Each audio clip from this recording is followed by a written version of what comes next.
Everyone, welcome to Arpita's cuisine. લીલવાની કચોરી તો આપણે ખાતા જ હોઈએ છીએ, તો આપણે એક નવી જ રીતે આજે લીલવાના સમોસા બનાવીશું। તો એકદમ ક્રિસ્પી અને એકદમ ટેસ્ટી એવા સમોસા બને છે। તો ચલો રેસીપી સ્ટાર્ટ કરીએ। આવી જ નવી રેસીપી જોવા માટે મારી ચેનલને સબસ્ક્રાઈબ કરી લેજો અને બાજુમાં રહેલા બેલ આઇકોનને પ્રેસ કરી લેજો, એટલે રેસીપીનું નોટિફિકેશન તમને જલ્દીથી મળી જાય।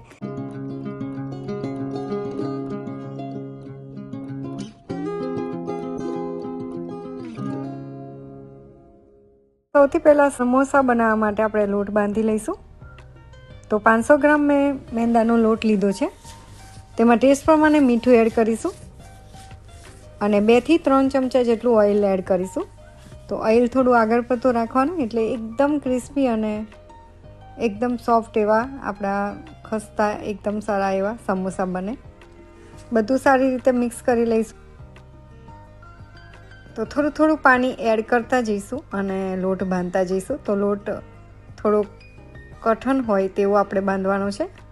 તો એકદમ બજાર જેવા સમોસા બનાવવા હોય તો તેને આપણે મોણ સરખું નાખીને પછી જ લોટ બાંધવાનો, તો જ એકદમ બજાર જેવા સમોસા બનશે।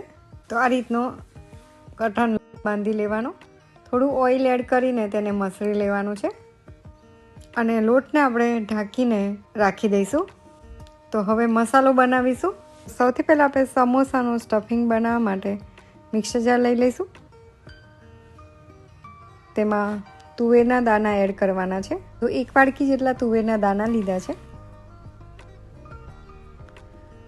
તેમાં 3 થી 4 મીડિયમ સાઇઝના આદુના ટુકડા લઈ લઈશું। 1 વાડકી જેટલી કોથમીર એડ કરીશું। 4 થી 5 લીલા મરચાંને કટ કરીને એડ કરીશું અને મરચાં મેં તીખા લીધા છે, તો તેની પેસ્ટ બનાવી દઈશું।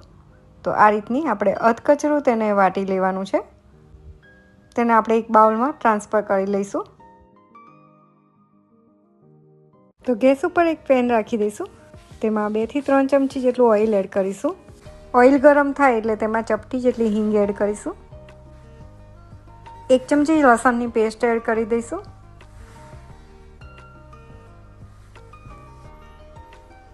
અને તેને આપણે સાતરી લેવાની છે। થોડી સતરાઈ જાય એટલે તેમાં તુવેરની જે આપણે અધકચરું તેને વાટી લીધું હતું તે અંદર એડ કરી દઈશું અને તેને 1 મિનિટ માટે આ રીતે જ તેને થોડું શેકી લઈશું, એટલે જે તુવેરના દાણા કાચા હતા એટલે એકદમ સરસ એવા બફાઈ અને સરસ રીતે ચડી જાય। તો તેમાં મીઠું, હળદર અને ધાણા જીરું પાવડર એડ કરી દઈશું। મીઠું ટેસ્ટ પ્રમાણે એડ કરીશું અને ધાણા જીરું પાવડર આપણે 1 ચમચી જેટલું એડ કરવાનું છે। ચપટી જેટલી હળદર એડ કરીશું અને બધું સારી રીતે આપણે મિક્સ કરી લેવાનું છે। હવે તેમાં 3 થી 4 બટેટાને મેં બાફીને મેશ કરી લીધા છે। તો બટેટાને અંદર એડ કરીને તેને બધું સારી રીતે આપણે મિક્સ કરી લેવાનું છે।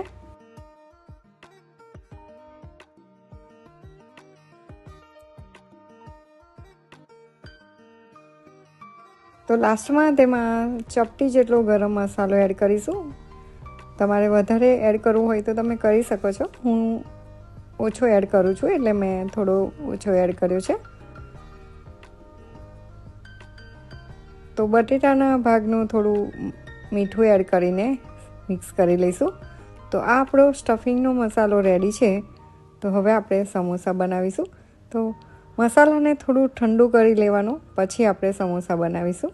તો હવે સમોસાને ચોંટાડવા માટેની આપણે લઈ બનાવીશું। 1 ચમચી જેટલો મેંદાનો લોટ થોડું પાણી નાખીને તેને ઓગાળી લેવાનો છે।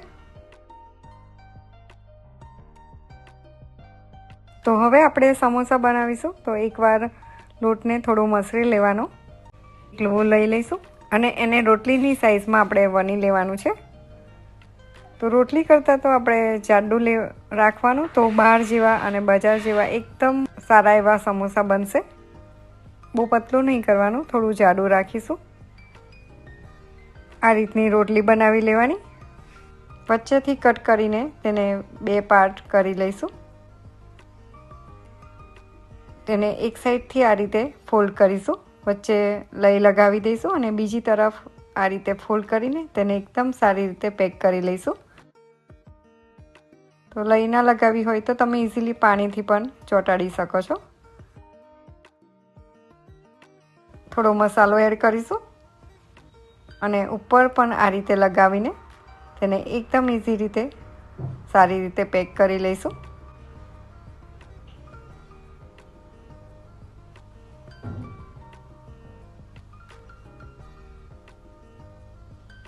તો આ રીતનો આપણે સમોસા બનાવી લેવાના.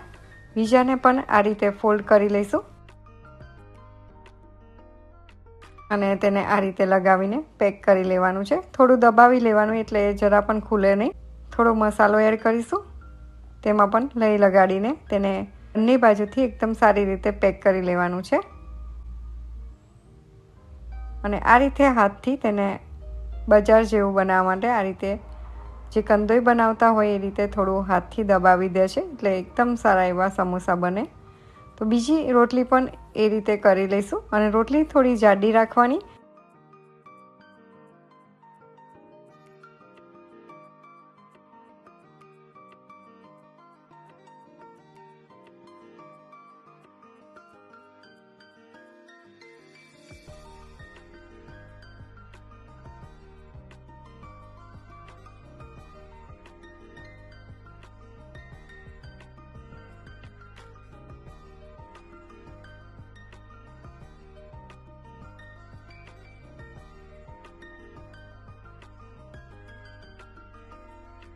આપણા સમોસા બનીને રેડી છે. તેને આપણે તળી લેવાના છે. તો તેલ આપણે ગરમ કરવા માટે મૂકી દીધું હતું અને તેલ પણ ગરમ થઈ ગયું છે. તો આપણે ચેક કરી લઈશું.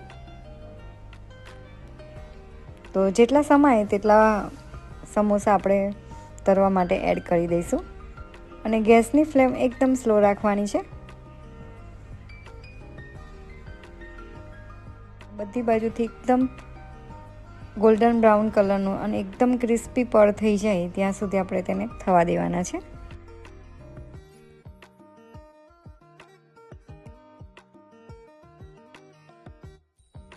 તો તમે જોઈ શકો છો એકદમ ગોલ્ડન બ્રાઉન કલરના અને એકદમ ક્રિસ્પી થઈ ગયા છે. તો તેને આપણે એક પ્લેટમાં કાઢી લેવાના છે. તો હવે સમોસાને આપણે એક પ્લેટમાં કાઢી લઈશું.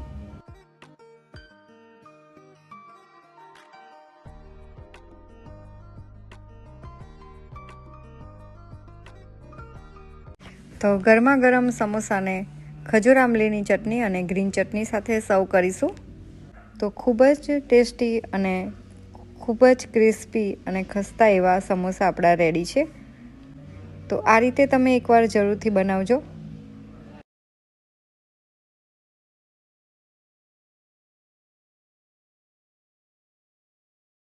તો તમને આ રેસીપી કેવી લાગી પ્લીઝ લાઇક કરજો, શેર કરજો અને કમેન્ટ બોક્સમાં મને જરૂરથી જણાવજો. રેસીપી ગમે તો વધારેમાં વધારે શેર કરજો.